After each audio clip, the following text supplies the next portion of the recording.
any person who has a low family income with a Pell Grant like that and other state aid that is available would be able to afford to go to college. They may not be able to go where they want to go, but they would be able to go. Hi there, it's WAMC News Director Ian Pickus. And on this episode of the WAMC News Podcast, an extended conversation with a college leader in the Northeast. Well, colleges and universities are adapting and changing in response to the educational disruptions brought on by the COVID pandemic. Robert Johnson arrived on the still-closed campus of Western New England University in Springfield, Massachusetts, in the summer of 2020 to be introduced as the new president. With decades of experience as a higher education administrator, Johnson firmly believes in-person learning is essential. Johnson sat down with my colleague Paul Tuthill for an extended conversation. What's Western New England University doing in terms of addressing those issues with families and the cost of a higher education? Well, of course, we do provide scholarships for students that are need-based and merit-based as an ongoing process. But what I'm really looking to do as we figure out how to evolve our business model to learn, unlearn, and relearn is how do we build some 3-year programs in partnering with high schools. So, for example, could we literally create a $30,000 degree where students start taking courses in their junior or senior year in high school for free, take a year at the community college, and then come to us for 2 years. I think we have to begin to build those kinds of bridges in terms of programs. I think we have to look at stackable credentials. We have to look at things like when a student is in our criminal justice program, do we also make sure that they earn a certificate in cybersecurity that enables them to get a real job in real time? I think experiential learning has to become a part of this as well, where students are in the classroom for a period of time and then working for a period of time. And I think that if we look at the balance of all of that, it can help us to control our costs in a different way. I think the other piece of this is we as a society have to determine whether or not, from a public policy perspective, we believe higher education is a public good. I happen to believe that it is. I think that the return on investment for students who go to college over the course of their lives and lifetime earnings, it does pay off. And by the way, Western New England University, we are a national university. We're ranked 228th out of 446 institutions with that national ranking. But the interesting thing is the starting salaries for our students, which is about $58,000, is higher than 52 of the top 100 universities in the country. So, when we think in terms of return on investment and the value proposition, I think that has to be part of the equation. I think that this is a public policy question for the country, and I think student loan debt forgiveness. I think that's a piece of whether or not that's a good policy. I won't even address that. But what I will say is we ought to be looking at things like Pell Grant and indexing it against inflation. And if we were to increase Pell Grant, double it 2.5 times its current value, any person who comes from a low, any person who has a low family income with a Pell Grant like that and other state aid that is available would be able to afford to go to college. They may not be able to go where they want to go, but they would be able to go.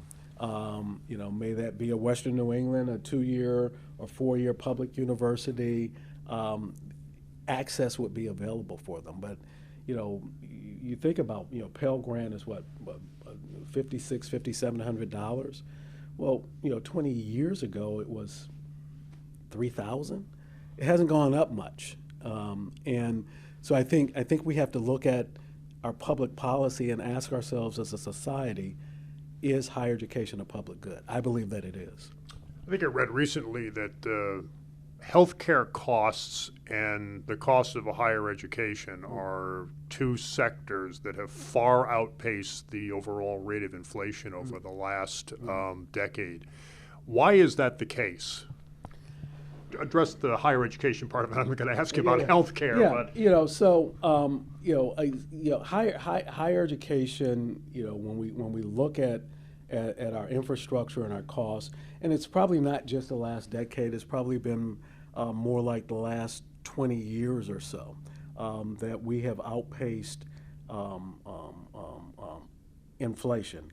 I think if we look at the last decade in particular, inflation has been extremely low. It's pretty much been non-existent for all practical purposes. And when we have structured built-in costs, may it be the cost of technology, when our software goes up, that goes, we have to pay it.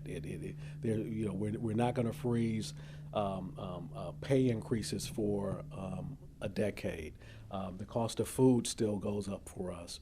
Our infrastructure costs continuously have gone up over the last decade, but inflation has remained relatively low up until this last year and a half. So it would be actually quite normal, at least in the last decade. I won't speak for the last 20 years, that our costs have gone up at a much faster rate than inflation. A lot of small colleges under a lot of financial pressure. We know we've seen over the last few years colleges in New England have closed, merged. What's the shape of Western New England University financially? Financially, we are strong. We have cash in the bank. As one of my mentors used to say, we're in good shape for the shape we're in. Our endowment before the market started going down was just below $100 million. That's not. By Harvard standards, that's like a drop in the bucket. But it's sufficient. So we're stable. We've had a balanced budget for the last 2 years, and this year's budget is balanced. And I think as long as we continue to do that, we will be fine, managed to the resources that we have available. Let's shift gears a little bit and talk about Western New England University's role in the greater Springfield community. We talked about the partnership with Duggan Academy. I know a few weeks ago, you and I were both at the launch of an initiative by the law school involving providing legal assistance to the greater community through computer stations. And a mobile bus that's going to be traveling around in the springtime offering assistance. What else is Western New England University involved in the greater Springfield community? Actually, quite a bit. So you talk about the legal kiosk that will be at 10 different locations throughout the community, providing legal services for people in Springfield. For several years, we've had a partnership with Big Y, where we physically have clinics in many of the Big Ys doing things to help people in the community to monitor blood pressure, diabetes prevention, healthcare out of our, and that's being managed out of our College of Pharmacy and Health Sciences. We actually will have a group of 75 to 100 high school students on campus this Saturday for a FinTech initiative to help young people understand what FinTech is and begin to. What is FinTech? FinTech is how do you utilize technology in managing finances and what have you. Some people want to talk about blockchain and crypto. I won't go that deep and go there, but it's really utilizing technology and finance when all is said and done. And I think that's a big initiative. Out of our College of Business, we have a number of initiatives that we are doing and that we plan to continue to expand, if possible, centered around entrepreneurship and innovation for small businesses. I have a vision whereby we will figure out a way to consolidate all of those things that we're doing in healthcare, for small businesses, the legal kiosk. There may be some other things that I have in mind as well, where we might be able to create a little center in downtown Springfield, where you could come for all of those services. Has it lived up to your expectations when you when you took the position more than 2 years ago? Lived up to expectations, I would say yes, and then some. I did start in the midst of COVID, and that was not new information, right? But in terms of an institution with good people, great students, great environment, it has totally lived up to my expectations.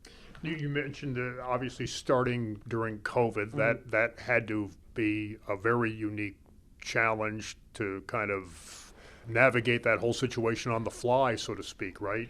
Well, yes, it was a unique challenge, but I was going to be dealing with COVID no matter where I was. So at my previous institution, we still would have been managing it on the fly. And I think that Western New England is such a great institution with great people. It's part of what attracted me here. It was an interesting time, but we learned how to work, manage, and lead in ambiguity as a steady state. How do you mean lead in ambiguity?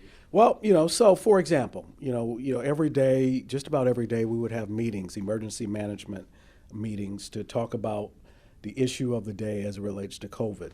You have a meeting at 10 o'clock, and then CDC comes out with some new guidelines at 3 o'clock, and the decision you just made several hours ago is no longer relevant. You got to do something different. If we think of higher education prior to COVID, as a leader and people working within the academy, we had certainty with about 70% of the things we were going to do. 70, 75, sometimes 80%. It was certain. You knew what, generally what the day and the week was going to look like. And then when the anomalies popped up, you had to navigate and manage through them.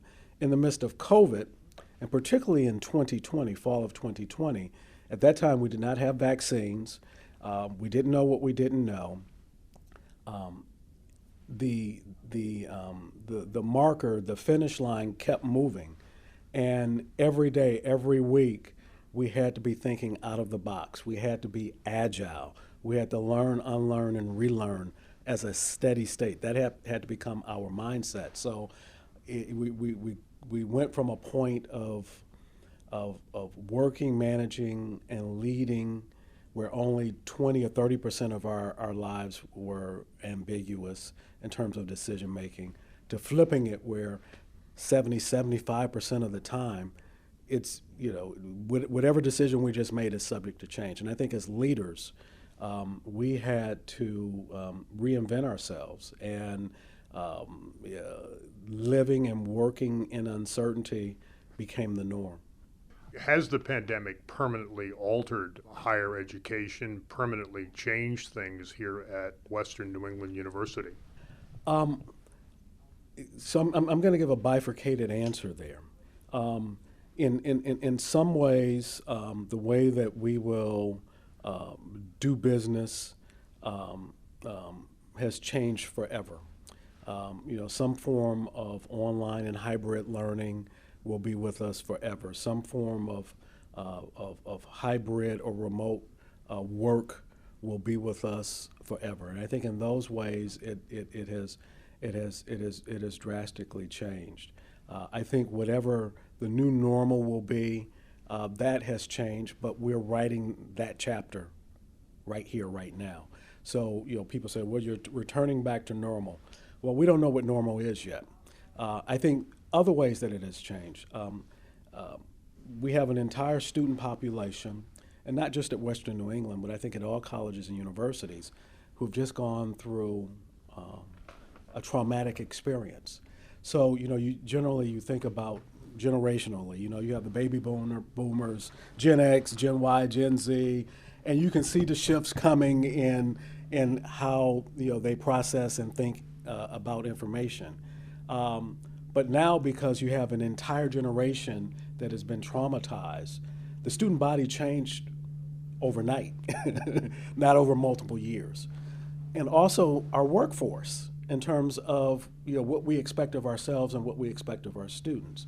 I think the social isolation and helping our students and ourselves to learn, unlearn, and relearn how to socialize again, I think is one of the big things. Helping students to become engaged one with the other again. That's a learning, unlearning, and relearning kind of normative behavior that is going to be with us. And then I think the learning disruption that took place, particularly for students coming out of high school, and for students who will be coming to us for years. An A in calculus at XYZ high school 3 or 4 years ago might be very different than an A today. Yeah. And that's because of the learning loss through remote learning? Yeah, so I think, some people call it learning loss. I like to call it learning disruption.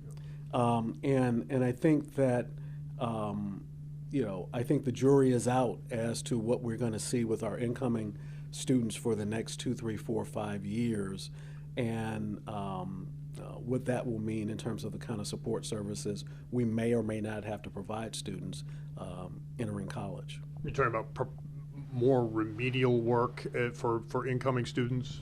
Well, I don't know that we will necessarily do more remedial work, but I think understanding the level of preparation that students have coming in will be really, really important, which will then help us to set our expectations.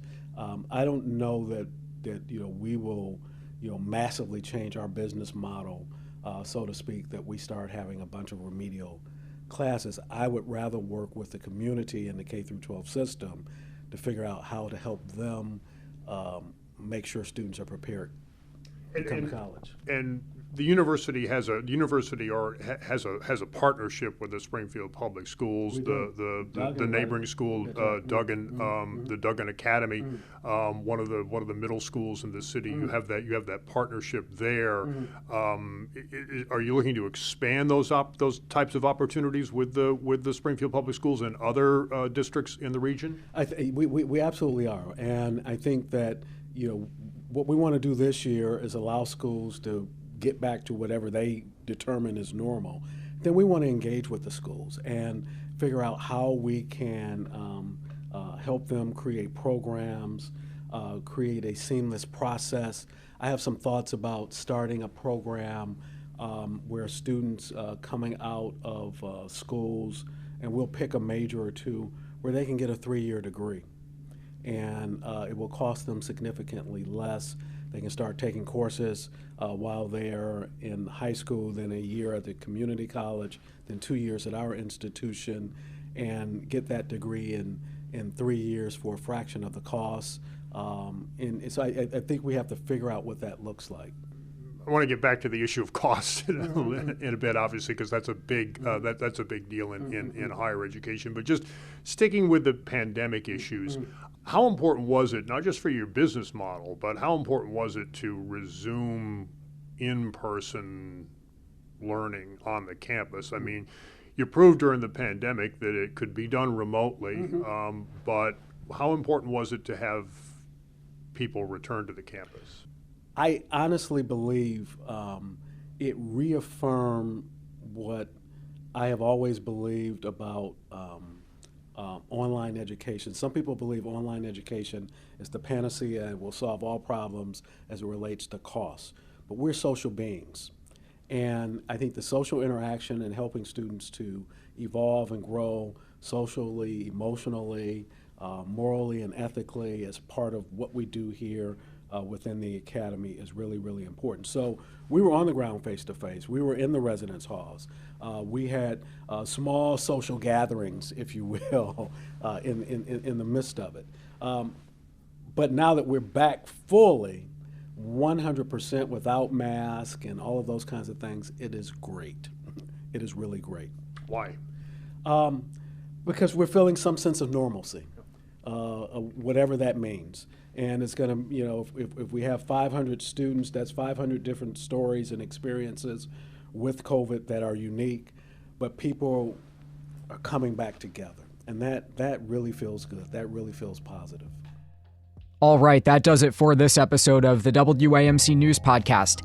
Thanks to WAMC Pioneer Valley Bureau Chief Paul Tuthill for that interview. And until next time, I'm Ian Pickus.